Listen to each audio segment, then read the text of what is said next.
populist president has misread the popular mood. With domestic politics marring his polished international image, William Ruto offers lessons to other leaders. In May, William Ruto, Kenya's president, was being feted by the White House at a glittering gala dinner hosted by Joe Biden in the first state visit by an African leader to the U.S. in 16 years. By July, Washington's favorite dinner guest was facing a popular revolt at home. He fired his cabinet and jettisoned tax raising. No, but they're disingenuous. They should have said both of them were facing rebellion. Okay, hold on. And as a result, Biden is actually out now. So both of them who were at that, fetting, yeah. So for different reasons, of course, felt domestic rebellion. But please go ahead. So he fired his cabinet and jettisoned tax-raising legislation after nationwide protests culminated in the storming of parliament. Ruto is not the first leader whose polished international image fails to reflect his sinking domestic reputation. I think you're referring to Biden here. Right. But he's also a stark example of the difficulty of reconciling global obligations. And Ruto swept to power in 2022 on a populist swell after appealing to the nation's hustlers, those scrambling a living through their wit and hard work in a nation of 56 million with only 3 million formal jobs to go around, reaching out to the masses in the informal economy.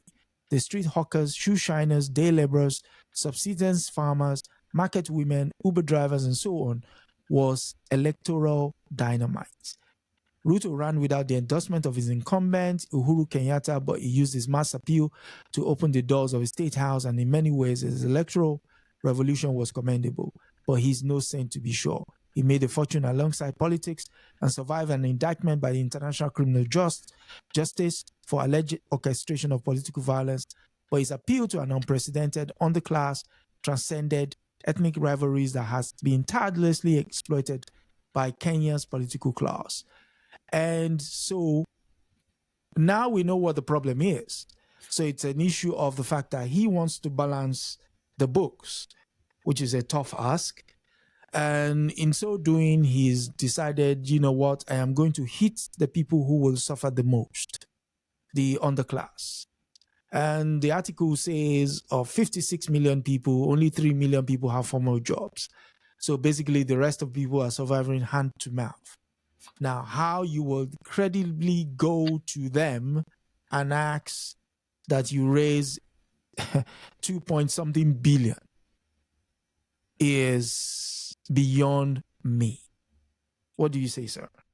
Okay, so those are obvious, considerations, correct? Correct.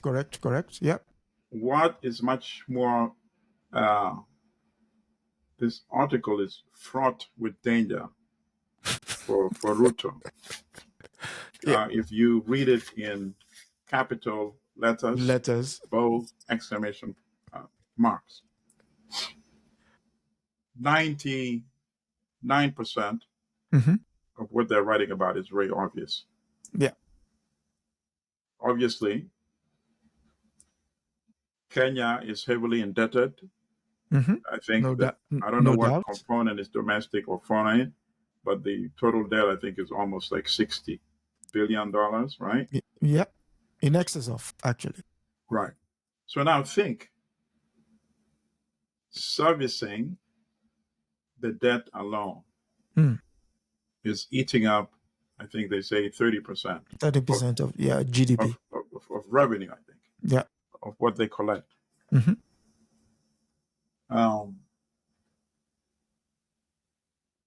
So they're essentially saying that since you can't raise the money from the masses,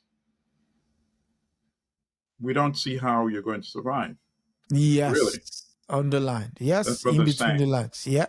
Because the money has to come from somewhere, right? Because you can't lay off enough people to make up that shortfall. $2.7 billion. Yeah. You can't. And why I say that it's fraught with danger, why are they mentioning the ICC indictment for the first time recently? Wow. He should be very scared of that. It could mean a couple of things. It could mean, number one, you have to find a way to pay the debt. You just have to. Yeah. Because not many people know about the ICC case for which Ruto and Uhuru Kenyatta went to The Hague several times to appear at the hearings, the trial, there was a trial. Many people think they were acquitted. They were not. Ruto was not acquitted. The case was suspended. And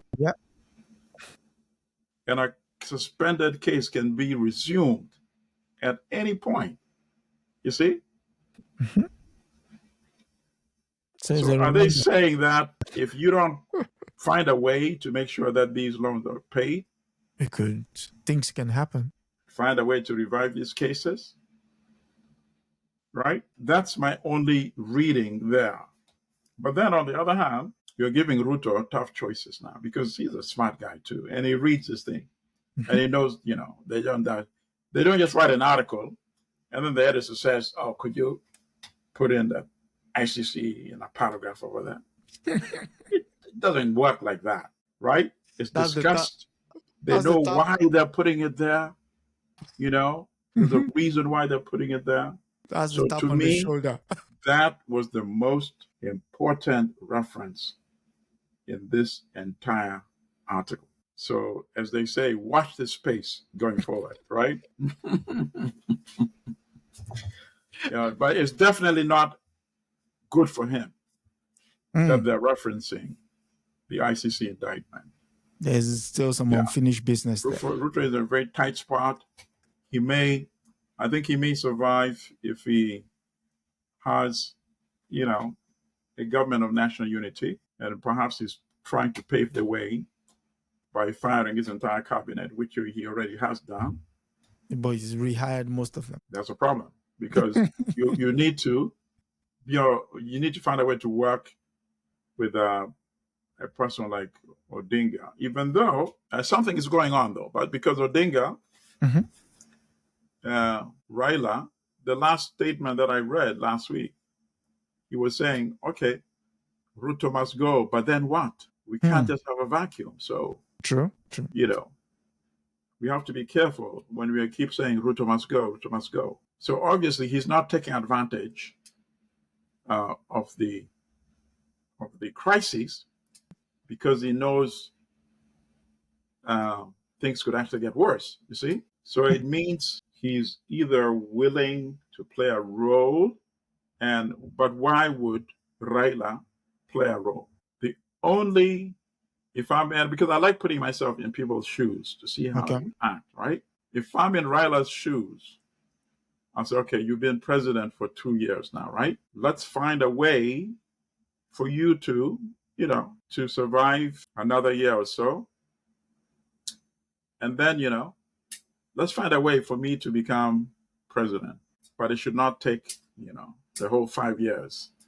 But the West is not going to be open to that concept of having... Ruto is such a weak position right now that... but still, the West will not be open to the idea of an Odinga becoming... An Odinga presidency. But the power is now on the streets in Kenya. And if the people on the streets see that Raila is much more tolerable than Ruto, the rest will also have to swallow some bitter pills.